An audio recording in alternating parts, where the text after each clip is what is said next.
brought to you by KR Mangalam University. We provide you the platform to turn your dreams into reality. Give wings to your aspirations with KR Mangalam University. नमस्कार दोस्तों, crime तक में आप सबका स्वागत है। मैं हूं सुप्रतिम बैनर्जी।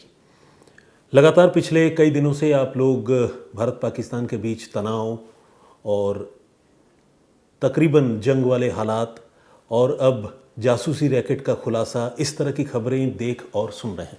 तो आज मैं जो कहानी आप लोगों को सुनाने जा रहा हूं वो इन सारी चीज़ों से बिल्कुल हटकर है, बिल्कुल अलग है। तो आइए शुरुआत करते हैं और बगैर किसी प्रॉम्प्ट के शुरुआत करते हैं, सो दैट कहानी को लेकर जब तक आप ये कहानी सुने तब तक आप ये सोचें कि कहानी का ऊंट आखिरकार किस करवट बैठेगा। तो आइए शुरुआत करते हैं।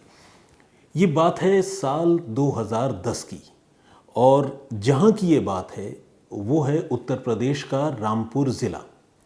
रामपुर ज़िले में एक गांव है, नाम है खरसौल। इस खरसौल ज़िले में, मतलब खरसौल गांव में एक आदमी रहा करता था जिसका नाम था विश्वंभर उर्फ पप्पू।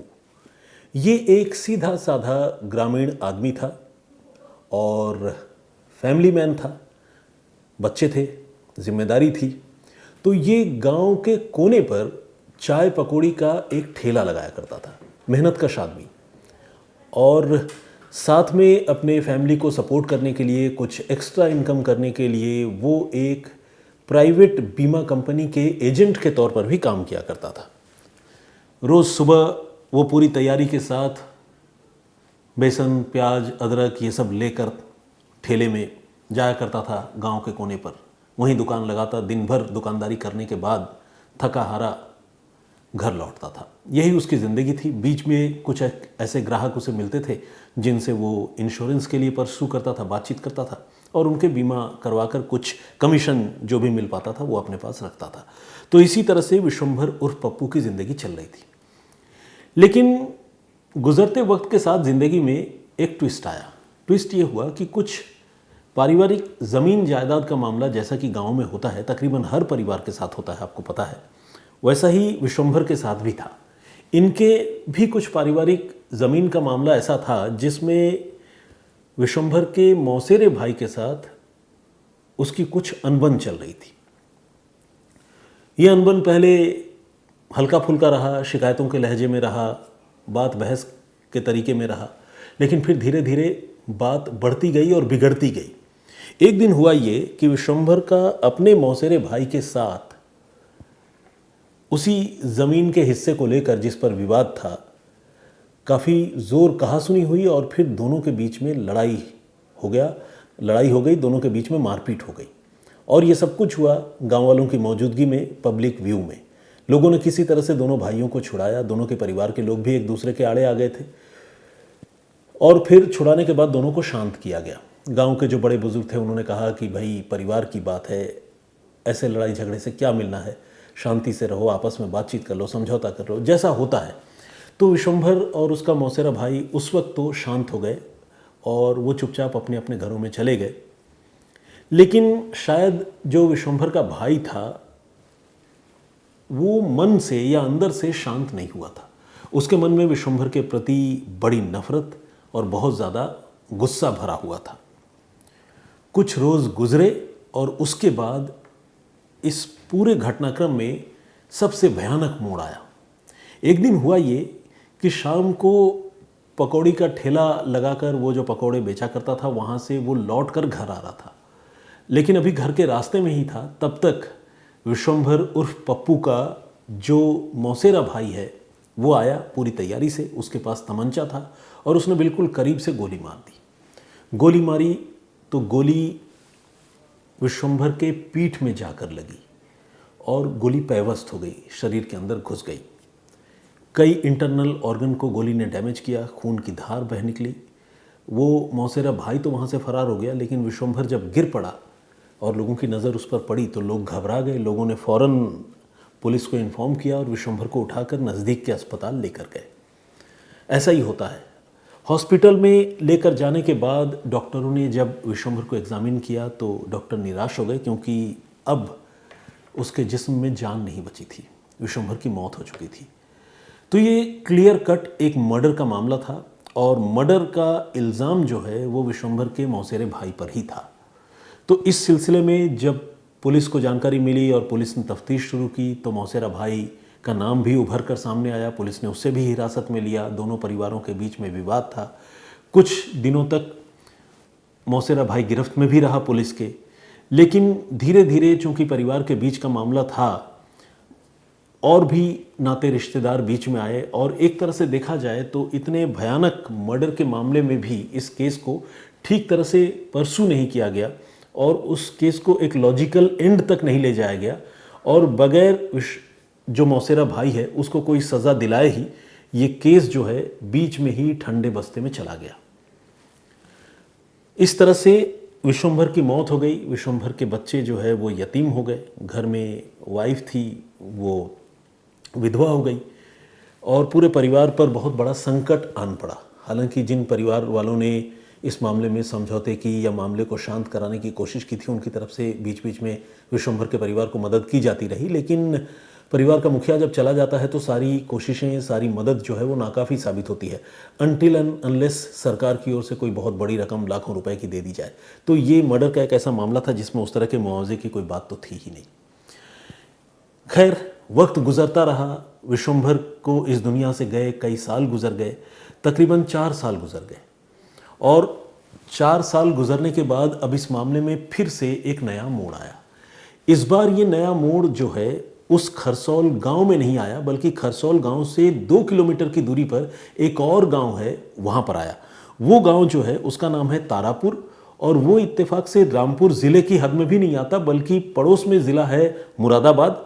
मुरादाबाद ज़िले की हद में आता है वो गांव जिसका नाम है तारापुर। तारापुर गांव में ये हुआ कि विश्वंभर की मौत के 4 साल बाद एक बच्चा जिसकी उम्र तकरीबन 4 साल की थी, वो एक रोज़ अपने मम्मी पापा से ये ज़िद करने लगा कि मुझे आप खरसौल गांव लेकर चलिए। उसके मम्मी पापा बहुत हैरान हुए कि इतना छोटा सा बच्चा, इसको खरसौल गांव का नाम कैसे पता है।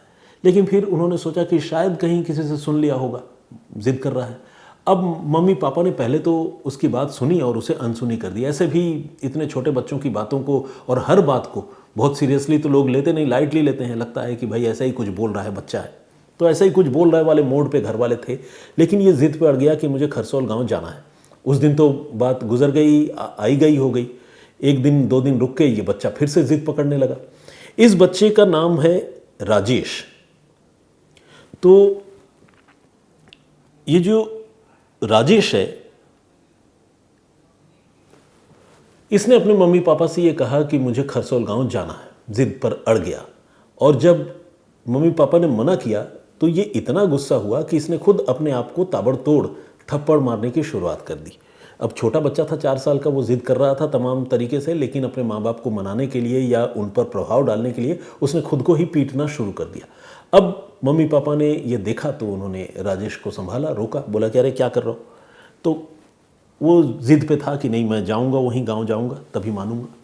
तो मम्मी पापा फाइनली उसके तैयार हो गए और जो तारापुर गांव है वहाँ से राजेश को लेकर ये पहुँचे खरसौल गांव, यानी मुरादाबाद से पहुँचे रामपुर।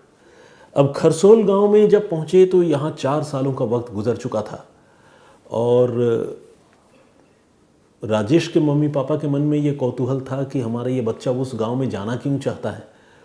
उनको कुछ कुछ हिंट तो मिल रहा था कि शायद कोई इस तरह का मामला हो, कोई पुनर्जन्म की बात हो, वरना इस बच्चे को कैसे पता होगा और कैसे इतना जिद कर रहा है। बहुत तरीके से पूछा, लेकिन उसने ज़्यादा कुछ क्लियरली बताया नहीं। बोला बस गांव ले चलो तभी बताऊंगा। तो गांव लेकर आ गए एक दिन। अब जब गांव लेकर आए, तारापुर से लेकर आए खरसौल, तो खरसौल में गांव के कोने पर ही, जैसा कि मैंने आपको बताया, विश्वंभर जो है वो चाय पकौड़ी की दुकान लगाया करता था। तो विश्वंभर तो अब था नहीं, उसका बेटा था, और उसके बेटे का नाम है रिंकू। तो बेटा चाय पकौड़ी की दुकान सजाए हुए वहाँ बैठा हुआ था।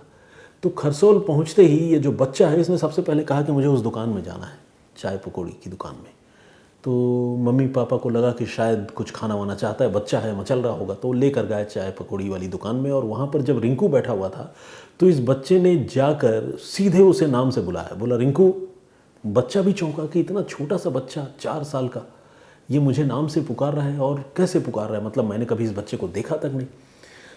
उसके बाद ये जो राजेश है, छोटा सा बच्चा जो था, ये सीधे रिंकू के पास गया और उससे लिपट गया, उसके गोद में चढ़ गया। रिंकू को कुछ समझ में नहीं आया, उसे लगा कि भाई क्या बात है, मतलब वो हैरान हुआ। उसे मतलब कोई लिंक जुड़ नहीं रहा था इस बच्चे के साथ, क्योंकि बच्चे के माँ बाप को भी नहीं जानता था वो।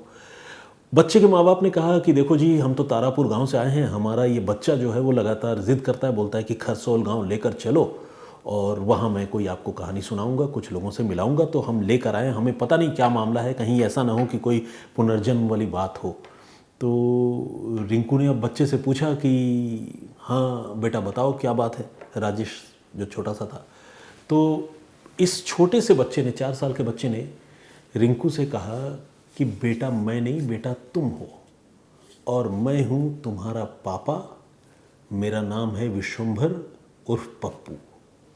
ये बात सुनते ही रिंकू के पैरों तले ज़मीन खिसक गई। ऐसा एक्सपीरियंस, ऐसा तजुर्बा अपनी आंखों के सामने पुनर्जन्म का किसी भी आदमी को आम तौर पर नहीं मिलता। अब जब रिंकू ने गौर किया तो देखा कि उसका जो बॉडी लैंग्वेज है उस छोटे से बच्चे का, उसके बातचीत करने का जो तरीका है, उसके देखने का, एक होता है ना आई लुक, उसके देखने का जो तरीका है, वो सब कुछ उसे अपने पिता से मिलता जुलता हुआ नजर आने लगा, विश्वंभर उर्फ पप्पू से। अब रिंकू के मन में कौतूहल पैदा हो गया और उसने इस बच्चे से कहा कि अरे ऐसा कैसे बोल रहे हो तुम, ऐसा कैसे कह सकते हो। बोला यकीन नहीं होता है तो मुझे घर ले चल और मैं एक एक चीज़ पहचानता हूँ और मैं तुम्हें बताता हूँ कि मैं कौन हूँ। मैंने पहले ही कहा कि मैं तुम्हारा पापा हूँ बेटा, और तुम मुझे मान लो कि मैं तुम्हारा पापा ही हूँ, मैं दोबारा लौट कर आया हूँ। ये जितनी इस तरह की बातें और असर्टिव और अफर्मेटिव तरीके से जितनी बार ये छोटा सा बच्चा 4 साल का राजेश रिंकू को ये सारी बातें बता रहा था, नौजवान रिंकू उतनी उसकी बातें सुनकर हैरान हो रहा था, चौंक रहा था। उसने कहा ठीक है, अगर ऐसा ही है तो चलिए आप मेरे घर चलिए। अब ये जो बच्चा था उसके मम्मी पापा भी साथ में थे, उन्होंने कहा कि हाँ भाई चलो एक बार घर लेकर चलो।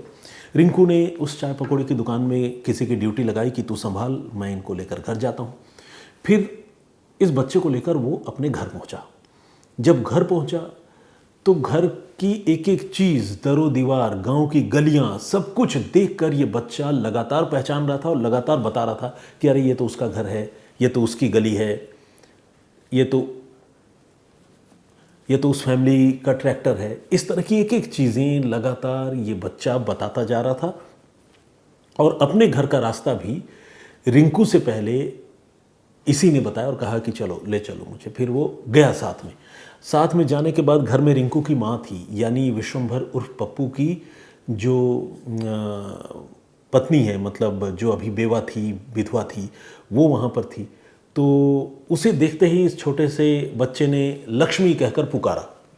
अब जो बुजुर्ग महिला थी विश्वंभर की पत्नी, वो भी हैरान हो गई कि ये छोटा सा बच्चा मुझे लक्ष्मी कहकर पुकार रहा है। फिर बच्चे ने ये कहा कि अरे तुमने पहचाना नहीं, मैं विश्वंभर हूँ, तुम्हारा हस्बैंड। उधर बेटा पहले ही हैरान था, रिंकू। अब हैरान होने की बारी थी रिंकू की माँ लक्ष्मी की, यानी विश्वंभर के पत्नी की। तो ये जो 4 साल का छोटा सा बच्चा था, इसने जब कहा कि मैं ही विश्वंभर हूँ, तुम्हारा पति हूँ, तो ये सुनकर लक्ष्मी भी सन्न रह गई और लक्ष्मी कौतूहलवश हंसते हुए पूछने लगी कि अच्छा तुम कैसे हो, कैसे मुझे जानते हो। तो उसने एक एक छोटी मोटी बात जो पति पत्नी के बीच में होती है, वो सारी बातें तकरीबन जो सार्वजनिक रूप से बताई जा सकती हैं, वो सारी बातें उसने लक्ष्मी से कही, लोगों की मौजूदगी में कही। घर के एक एक आदमी का नाम लेकर उनके बारे में पूछा और ये भी पूछा कि घर में कुछ उन्होंने तब्दीलियाँ की थी, कुछ 4 साल काफ़ी होते हैं, कुछ कंस्ट्रक्शन कर लिया था। पूछा कि वो कमरा कहाँ गया, या वहाँ जो ये बॉक्स रखा हुआ था वो कहाँ था। इस तरह की चीज़ें पूछी और अपनी जो तस्वीर, अपनी मतलब जो पिछले जन्म में इसकी तस्वीर थी विश्वंभर उर्फ पप्पू की, उस तस्वीर को देखकर उसने कहा कि ये मेरी तस्वीर तूने यहाँ टांग रखी है और माला भी लगा रखा है, माला हटा दे। इस तरह की बात उसने कही। तो घर के लोग बहुत शॉक्ड हुए, बहुत अमेज्ड हुए और सबसे बड़े प्रमाण के तौर पर उसने कहा कि मैं जो सारी बातें कह रहा हूँ, तुम लोगों से मिल रहा हूँ, एक एक चीज़ें पहचान रहा हूँ, तुम ये तो समझ ही रहे हो कि मैं लौट कर वापस आया हूँ, लेकिन अब मैं तुम लोगों को एक ऐसी चीज़ दिखाऊंगा जिसके बाद तुम्हें यकीन हो जाएगा कि मैं वही हूँ जिसका मैं दावा कर रहा हूँ। इस छोटे से बच्चे ने ये बात कही अपनी तोतली ज़ुबान में। तो लोगों ने कहा कि ठीक है, बताओ ऐसा क्या दिखाओगे जिससे समझ में आ जाए। लोग अभी भी मान भी रहे थे और मन में संशय भी था, तो थोड़ा हंस भी रहे थे, जैसे बच्चों की छोटी मोटी बातों पर लोग हंसा करते हैं। तो इसने कहा कि ठीक है बेटा, रुको एक चीज़ दिखाता हूँ। फिर इसने अपने छोटे छोटे हाथों से, नन्हे हाथों से अपनी शर्ट उतारी, और शर्ट उतारने के बाद उसने कहा, ये पीठ में देखो निशान। सारे लोग देखने लगे कि भाई देखें क्या है पीठ पे निशान। उन्होंने देखा कि पीठ में बुलेट होल है, यानी ये गोली के घुसने से किसी के शरीर में जिस तरह का मार्क बन सकता है, उस तरह का मार्क उसके पीठ में है। ये बात जब सबने अपनी आंखों से देखी तो सिर्फ उस परिवार के लोग ही नहीं, बल्कि उस पूरे गांव के, खरसोल गांव के सारे लोग हैरान रह गए। पुनर्जन्म के किस्से और कहानियाँ आपने टीवी पर या फिल्मों में कई बार देखी और सुनी होंगी, लेकिन इस तरह से डॉक्यूमेंटेड चीज़ें जो हमारी आंखों के सामने हो, जिसके किरदार अभी भी जिंदा हो, जिन किरदारों के नाम और पते बिल्कुल सटीक हों, गांव का नाम पता हो, कब किसी का कत्ल हुआ वो साल पता हो, इसमें तारीख तो खैर क्लियर नहीं है, किस गांव में पुनर्जन्म हुआ वो पता हो, और एक एक एविडेंस जब डॉक्यूमेंटेड हो, सबके सामने हो, तो उन सच्चाइयों को, उन बातों को मानना ही पड़ता है। हालांकि पुनर्जन्म एक ऐसी चीज़ है जिस पर शुरू से लेकर जो है लोगों के मन में बड़ा संशय रहा है, लेकिन जैसा कि इससे पहले भी पुनर्जन्म की कुछ कहानियां मैं आप सबके लिए लेकर आया हूं, उसमें मैंने आप लोगों को बताया है कि किस तरह से हिंदू धर्म में पुनर्जन्म का जिक्र आता है, और जो भी धार्मिक प्रवृत्ति के लोग हैं हिंदू समाज से, वो इस बात पर यकीन करते हैं, क्योंकि ये मानते हैं हिंदू लोग कि इंसान को कई बार उसके इस जन्म का फल जो है, अच्छे कर्म के फल भी आगे वाले जन्मों में मिलता है, और कई बार बुरे कर्मों का फल भी जो है अगली जन्म में ही मिलता है। तो ये सिलसिला चलता रहता है, और जब इंसान कोई बहुत अच्छा काम करता है तो फिर उसे इस जीवन मरण के जंजाल से मुक्ति मिलती है, फिर उसे मोक्ष प्राप्ति हो जाती है, यानी वो सही मायने में देखा जाए तो भगवान के पास जाता है, और जो मतलब धार्मिक किताबों में कही गई बातें हैं उसके मुताबिक स्वर्ग में उसको जगह मिलती है। तो ये तो एक अलग स्पिरिचुअल जर्नी वाली बात है, लेकिन पुनर्जन्म की जो बात है वो इस घटना से एक बार फिर साबित होती है। तो खैर, ये पूरा घटनाक्रम, ये पूरी कहानी आप लोगों को कैसी लगी, आप लोगों की क्या राय है इस पूरे सीक्वेंस को सुनने समझने के बाद, आप प्लीज़ हमें कमेंट करके ज़रूर बताइएगा। मन में कोई सवाल हो तो वो भी ज़रूर पूछिएगा। लेकिन इस पेशकश को ख़त्म करने से पहले मैंने जो प्रीवियस स्टोरी आप लोगों को सुनाई थी, उसमें मैंने आपको बताया था कि किस तरह से पाकिस्तान एम्बेसी में बैठे हुए लोग जासूसी के लिए भारत के लोगों को मोहरे की तरह इस्तेमाल करते हैं, और ऐसा नहीं है कि भारत के सारे लोग बिल्कुल मासूम हैं और वो मोहरा बन जाते हैं, ऐसा नहीं है। कुछ लोग पैसों के लालच में आ जाते हैं और जासूसी करते भी हैं। तो वो क्या होती है पूरी मोडस ऑपरेंडी हाई कमीशन में बैठे हुए जासूसों की, उसके बारे में मैंने प्रीवियस स्टोरी आप लोगों को सुनाई थी। आप में से बहुत सारे लोगों ने उस स्टोरी को सुना है और देखा है, कमेंट्स भी किए हैं। आइए कुछ लोगों के नाम और कमेंट्स पढ़ता हूँ। जय अवस्थी जी ने कमेंट किया है, जय हिंद जय भारत लिखा है। राकेश सोनी का भी कमेंट है, उन्होंने कहा कि वेरी नाइस ब्रदर, बहुत डिटेल में आपने एक्सप्लेन किया है, thank you very much. Umesh Bhuiya ji ने चरण स्पर्श करते हुए ये कहा है कि हमारे देश में बहुत ही गद्दार लोग आज भी मौजूद हैं। इसमें कोई दो राय नहीं है। देखिए, अच्छे बुरे लोग हर काल में हर जगह में होते हैं, तो ऐसे लोग भी हैं जिनको पैसों के आगे जो है बाकी सारी चीज़ें जो है वो कमतर या फीकी नज़र आती है। आनंदी क्रिएट्स के नाम से एक आईडी है, उन्होंने कहा है कि बहुत अच्छी जानकारी मैंने दी, और ख़तरनाक गेम जासूसी का, उन्होंने कहा कि जासूसी का ये जो पूरा नेक्सस है वो बड़ा डेंजरस होता है, ऐसा उन्होंने कहा। मुकेश यादव जी ने भी कमेंट किया है, और उन्होंने कहा है कि ऐसे लोग जो जासूसी के इल्ज़ाम में पकड़े गए हैं उन पर कड़ी कार्रवाई होनी चाहिए, और इनके साथ कोई मरवत नहीं होना चाहिए, क्योंकि जो देश का नहीं हुआ वो किसी का नहीं हो सकता। इन्होंने जय हिंद भी लिखा है। और जर्मनी से हमारे दर्शक हैं परूप श्रेष्ठा जी, रेगुलर कमेंट करते हैं, रेगुलर देखते भी हैं, सारंग चौहान, और उन्होंने कहा है कि भाई आपका तरीका जैसा भी है सही है, मिनिमम रिपीटेशन करते हो, खुद करेक्शन कर लेते हो, ग्रामर और सेंटेंस के मीनिंग खुद रिव्यू करते हो बोलते समय, अमेजिंग स्पीकर हो, क्या बात है। Thank you very much Sarang Chauhan साहब, आपने, मैं कहूँगा कि 1 लीटर खून आपने बढ़ा दिया मेरा इतनी तारीफ़ करके, ग्रेटफुल। श्रीशेष कुछ इस तरह से है, इन्होंने भी हौसला अफजाई की है, और उन्होंने कहा है कि सुप्रतिम जी आपकी वक्तृत्व कला प्रशंसनीय है, परंतु जिस तरह आप तारीफ को निर्दोष सिद्ध करना चाह रहे हैं वो निंदनीय है। देखिए, मैं यहाँ एक बात कहना चाहता हूँ, मैंने किसी को कोई क्लीन चिट नहीं दी। अगर किसी आदमी को हमारे किसी सिक्योरिटी एजेंसी ने, इन्वेस्टिगेटिंग एजेंसी ने गिरफ्तार किया है तो उसके खिलाफ कोई ना कोई इनिशियल या प्राइमा फेसाई एविडेंस तो ज़रूर होंगे, तभी एजेंसीज ने उसको पकड़ा है। लेकिन वो एविडेंस जब कोर्ट में साबित होंगे तभी वो आदमी सही मायने में गुनहगार या दोषी करार दिया जाएगा। ये एक प्रोसेस का हिस्सा है। तो जब तक कोर्ट में साबित नहीं हो जाता तब तक वो आदमी उस मामले में कितना इन्वॉल्व है, कितना नहीं है, होशो हवास में है या धोखे में किसी का शिकार हुआ है, ये सारी बातें हम नहीं जानते। तो इसीलिए किसी को मैं अपनी ज़ुबान से, अपनी बातों से सूली पर टांग देने का भी हकदार नहीं हूँ और किसी को क्लीन चिट देने का भी हकदार नहीं हूँ। मैं जैसे को तैसा रिपोर्ट करना चाहता हूँ और इसीलिए जो करंट सिचुएशन है मैंने उसके हवाले से आपको वो सारी बातें बताई थी। और उसको सुनकर अगर आपको ऐसा लगा कि मैं किसी के हक में बात कर रहा हूँ या तारीफ़ जिसका मैं जिक्र कर रहा था, जिसके हवाले से मैंने दूतावास में काम करने वाले आईएसआई के एजेंट्स की मोडस ऑपरेंडी की बात की, अगर उससे आपको ऐसा लगा कि मैं तारीफ़ के हक में कोई बात कर रहा हूँ या उसे बेनिफिट ऑफ डाउट देने की कोशिश कर रहा हूँ, तो मेरे हिसाब से ये सही नहीं है। आप काइंडली उसको इस रूप में न लें। मैं किसी को कोई बेनिफिट ऑफ डाउट नहीं देना चाहता। ये काम सिक्योरिटी और इन्वेस्टिगेटिंग एजेंसीज़ का है। रही बात मेरे बोलने और करने में, कहने में, तो अगर मान लीजिए कहने में ऐसा कोई मैसेज गया हो तो मैं उसको भी जो है वापस लेना चाहूँगा। ऐसा बिल्कुल मेरा कोई इंटेंशन नहीं है।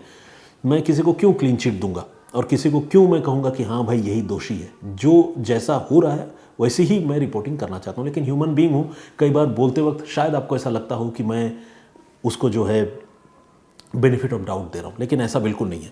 अंश तिवारी ने भी कमेंट किया है, हुमी राय ने भी कमेंट किया है, रमेश राज पहाड़ी का कमेंट है, बहुत स्वागत आपका। ये काठमांडू से हैं और हिंदुस्तान जिंदाबाद ये लिखते हैं। बहुत स्वागत आपका रमेश भाई, बहुत धन्यवाद आपका कि आप इतना पॉजिटिव थिंकिंग रखते हैं। और नेपाल तो खैर शुरू से हमारा मित्र राष्ट्र रहा है। ब्रिजेंद्र सिंह जी ने भी कमेंट किया है, हमारे रेगुलर लिसनर हैं। विनय नासवाले जी हैं, उपमा वत्स हैं, इन्होंने भी कमेंट किया। उपमा वत्स के नाम से हमारे कोई और दर्शक कमेंट करते हैं, उन्होंने आज अपना नाम नहीं लिखा है, लेकिन उन्होंने कॉम्प्लीमेंट किया है, मतलब हौसला अफजाई की है। समीर खान साहब ने भी कमेंट किया है, being educated and doing such things with your own country is very foolish thing, ऐसा समीर खान ने लिखा है। बिल्कुल समीर, आपकी बातों से मैं बिल्कुल सहमत हूँ कि कोई आदमी पढ़ा लिखा हो और वो ये कहे कि मुझे तो पता ही नहीं चला, समझ ही नहीं आया, मैं तो करता चला गया, तो ये बातें जो है वो डाइजेस्ट करने लायक नहीं है। तो शायद यही वजह है कि हमारे दूसरे जो दर्शक हैं उन्होंने भी कहा था कि जो तारीफ़ है जिसका मैं जिक्र कर रहा था वो जो है इनोसेंट नहीं है, और मेरी बातों से शायद उनको लगा कि मैं उसे मतलब इनोसेंट बताने या इनोसेंट होने या ना होने के बीच में रखकर चल रहा हूँ। एनीवे, मैंने कई बार उस बात को एक्सप्लेन कर दिया। आई होप कि मेरा मैसेज कन्वे हो गया होगा। प्रदीप भांबू जी ने भी कमेंट किया है, स्वागत आपका। मोहम्मद गुलाब का कमेंट है और